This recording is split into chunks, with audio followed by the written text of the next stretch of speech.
Hi everyone, my name is Daniella Dara Chalista.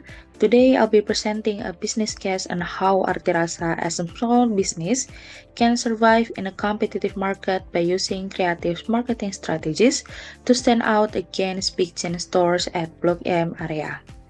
So in this presentation, I'll bring 4 key points to deliver. The first one is the challenge and the problem overview. The second one about the target market and brand identity. And the last one is to break down each marketing strategy to boost sales for Artirasa Bakery. So here we come at the first contents about the challenge and problem overview. This project centers around Artirasa struggling to compete and retain a steady customer base in today's market. So, what's making things difficult? First, there's intense competition from well-known chain stores in the area. These bigger players benefit from a few key advantages.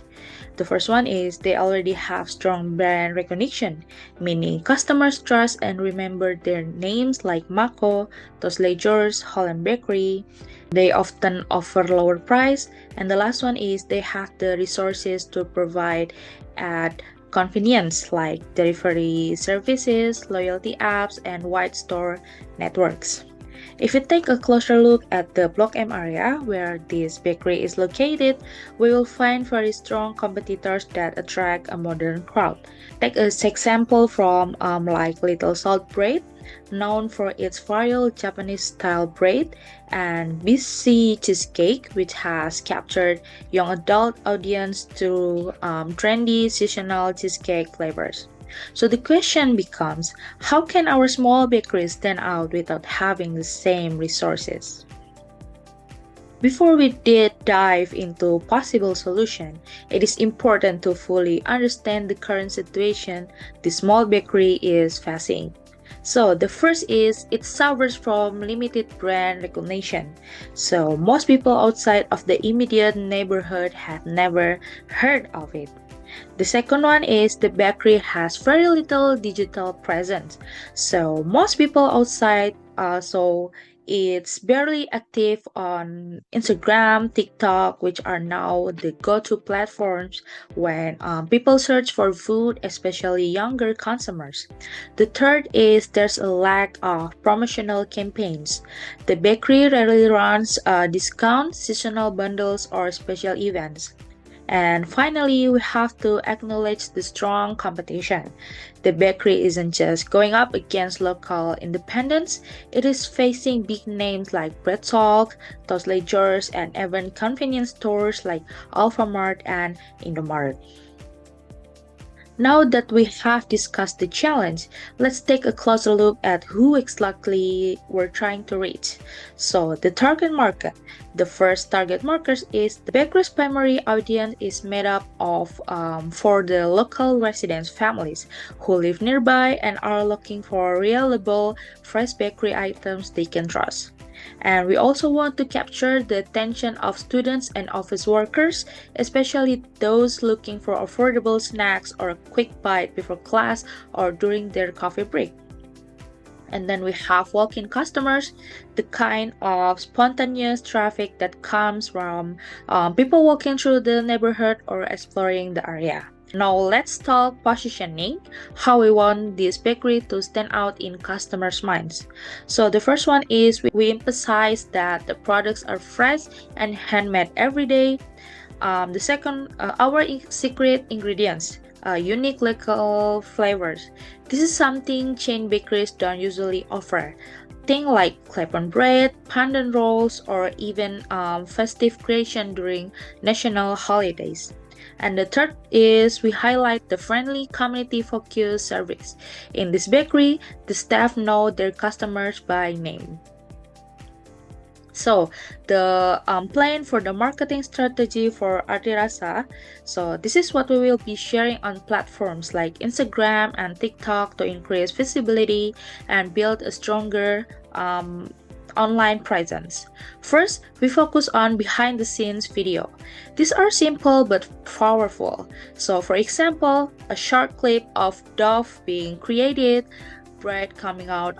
Often, it creates a sense of transparency, trust, which is something chain bakeries don't usually showcase. To amplify reach and connect with local audience, we will also use relevant local hashtags such as Jakarta Eats or like Block M Foodie or like Cleaner Jaksels. These hashtags help get discovered by people in the area who are already browsing for nearby food options. In addition, we will collaborate with local micro-influencers, bloggers, or student content creators in the neighborhood. They often have highly engaged followers who trust their recommendation. A single Instagram story from a respected local creator can lead to a big jump in visits or orders. To make sure this strategy is working, we will also monitor key performance metrics, including follower growth, post reach and story views, engagement rates, likes, comments, shares, and the saved posts.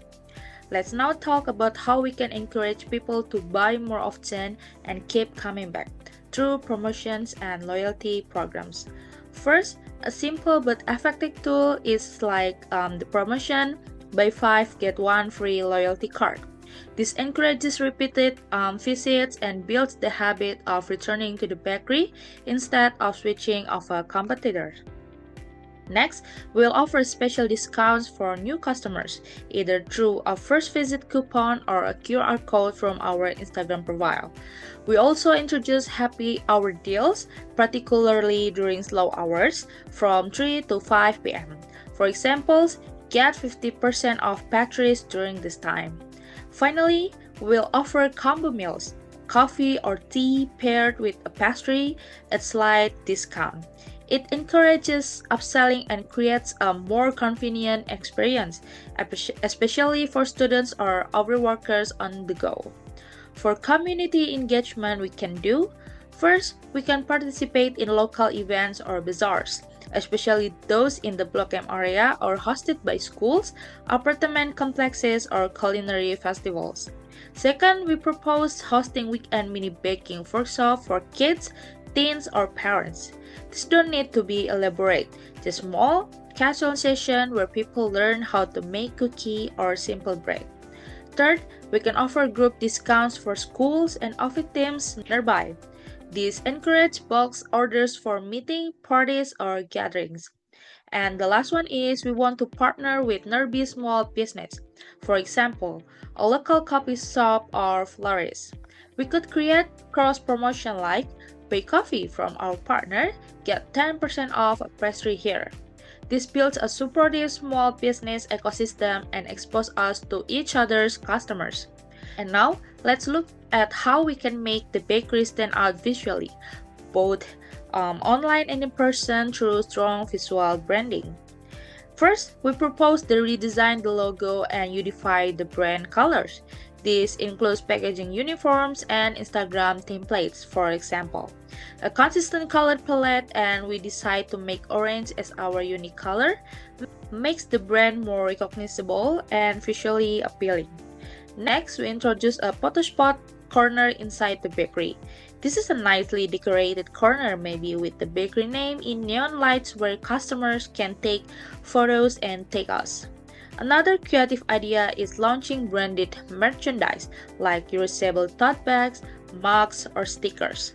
Lastly, installing a small digital screen near the counter or window to play short videos like behind-the-scenes clips, menu highlights, or customer testimonials. Thank you for listening. I'm excited about how this strategy can bring fresh energy to the bakery and turn it into a local favorite. I'm happy to take any question or feedback. Goodbye.